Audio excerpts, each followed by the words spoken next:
एक समय की बात है, एक गुरु और एक शिष्य किसी गांव से गुजर रहे थे। काफी देर चलने के बाद उनको प्यास लगने लगी तो वह एक खेत पर जा पहुँचे। खेत बहुत बड़ा और उपजाऊ था, लेकिन उस खेत को देखकर लगता था कि उसका मालिक उस खेत पर ज्यादा ध्यान नहीं दे रहा था। वहाँ पर एक झोपड़ी थी।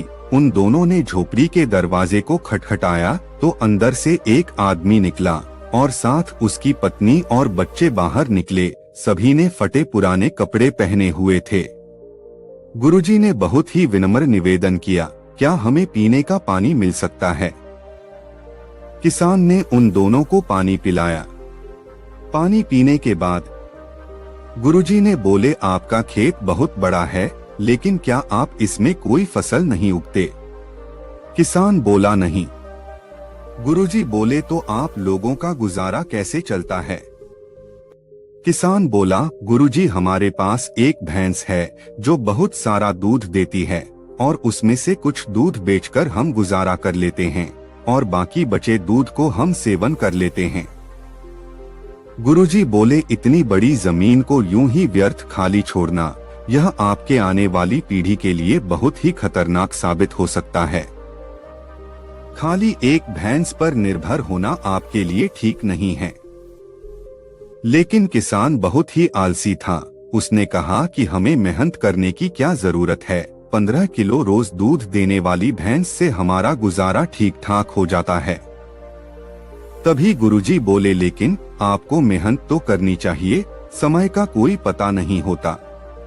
लेकिन गुरुजी की बातों को किसान ने महत्व नहीं दिया। अब शाम हो चुकी थी और देर भी काफी हो गई थी, तो गुरु ने शिष्य को कहा कि आज की रात हम लोग यही बिताएंगे और सुबह जल्दी ही यहाँ से प्रस्थान करेंगे।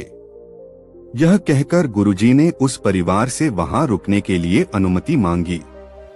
एक बार जब किसान सहमत हो गया तो गुरु और शिष्य दोनों वहीं रुक गए। बाद में आधी रात को गुरु ने शिष्य को जगाया और बोले, चलो हमें इसी वक्त यहाँ से आगे के लिए निकलना है और साथ ही इस परिवार की भैंस को साथ लेकर कहीं जंगल में छोड़ देते हैं। शिष्य ने अपने गुरु की बात सुनकर आश्चर्य हुआ। गुरु ने उसको सही मार्ग पर चलना सिखाया था। आज वही गुरु किसी के साथ बुरा करने को बोल रहे हैं, लेकिन क्या करें, उसे गुरु की बात को तो मानना ही था। फिर वह दोनों उस किसान की भैंस को लेकर जंगल की ओर चलने लगे और भैंस को काफी दूर लेकर जंगल में ऐसी जगह छोड़ दिया जहां से उस भैंस का वापस आना नामुमकिन था। इस घटना के बाद शिष्य का मन बेचैन सा रहने लगा।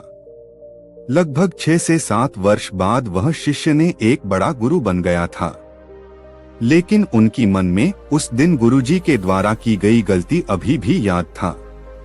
तो उसने सोचा, क्यों ना उसकी शान से मिला जाए, अब तक तो वह बर्बाद हो चुका होगा। उसकी आर्थिक मदद करके उस दिन गुरुजी के द्वारा की गई गलती को सुधारा जा सके। शिष्य उस किसान की मदद करने के लिए निकल पड़ा और काफी देर चलने के बाद वह किसान के घर पहुंच गया। लेकिन वहां पर पहुंचकर वह बहुत ही ज्यादा आश्चर्यचकित हो गया। जो खेत खाली पड़ा रहता था, वहां उसने बहुत ही हरियाली देखी। एक तरफ गेहूं की खेती तो दूसरी तरफ बड़े बड़े फलों के पेड़ लगे हुए थे और साथ ही एक अच्छा सा बड़ा सा घर बना हुआ था। यह सब देखकर शिष्य ने सोचा कि लगता है वह किसान और उसका परिवार उस भैंस के चले जाने के बाद सब कुछ बेचकर चले गए होगा।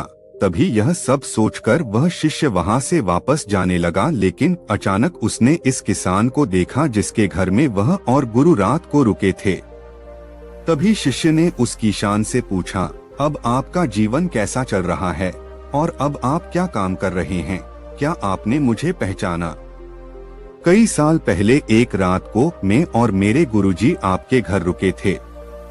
तभी किसान मायूस होकर बोला, हाँ, कैसे भूल सकता हूँ उस रात को जब आप दोनों बिना बताए यहाँ से चले गए थे और साथ ही उस रात हमारी भैंस भी न जाने कहाँ चली गई थी और आज तक वापस नहीं आई। काफी दिनों तक हम इसी बात को लेकर परेशान रहे कि अब घर का गुजारा कैसे चलेगा और कई साल खाली बैठकर एक भैंस पर निर्भर रहकर हम सब बहुत ही ज्यादा आलसी हो गए थे। लेकिन तभी मुझे तुम्हारे गुरुजी की बात याद आई। उन्होंने भी यही कहा था कि एक भैंस पर निर्भर रहना आपके लिए आने वाले समय पर भारी पड़ सकता है। लेकिन उस समय मैंने उनकी एक न सुनी। लेकिन भैंस के जाने के बाद फिर मैं जंगल से लकड़ियां काटकर बाजार में बेचना शुरू किया और धीरे धीरे पैसे बचाकर उन पैसों को अपने खेतों में लगाने लगा। फिर धीरे धीरे मैं फलों के पेड़ लगाना शुरू किया। ऐसे करते करते आज मैं गांव का बड़ा व्यापारी बन गया और मेरा जीवन बदल गया। आपके गुरुजी ने मुझे सही कहा था, अगर उस दिन मेरी भैंस नहीं गई होती तो शायद यह सब कुछ आज मेरे साथ नहीं होता और मेरा जीवन भी इतना ना बदलता। यह सब सुनकर शिष्य बोला, लेकिन यह सब तो आप पहले भी कर सकते थे। किसान ने कहा, बिल्कुल कर सकता था, लेकिन उस समय मेरा काम बिना मेहनत के चल रहा था और मुझे कभी लगा भी नहीं कि मैं यह काम करने में भी सक्षम हूँ। इसलिए मैंने कभी कुछ अलग करने की कोशिश भी नहीं की। लेकिन जब मेरे पास कोई और चारा नहीं था तो मुझे लगा कि मुझे कोई और दूसरा काम शुरू करना चाहिए, जिससे कि मैं अपने परिवार का अच्छे से पालन पोषण करूं।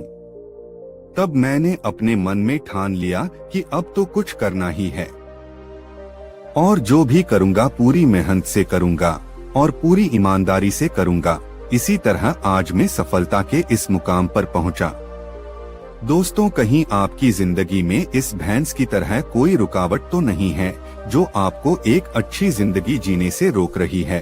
अगर आपको ऐसा लगता है तो आगे बढ़ने की हिम्मत करिए और कुछ अलग करके दुनिया को दिखाइए, क्योंकि हर किसी इंसान में होता है हुनर, बस जरूरत है उस हुनर को बाहर निकालने की, उसे पहचानने की।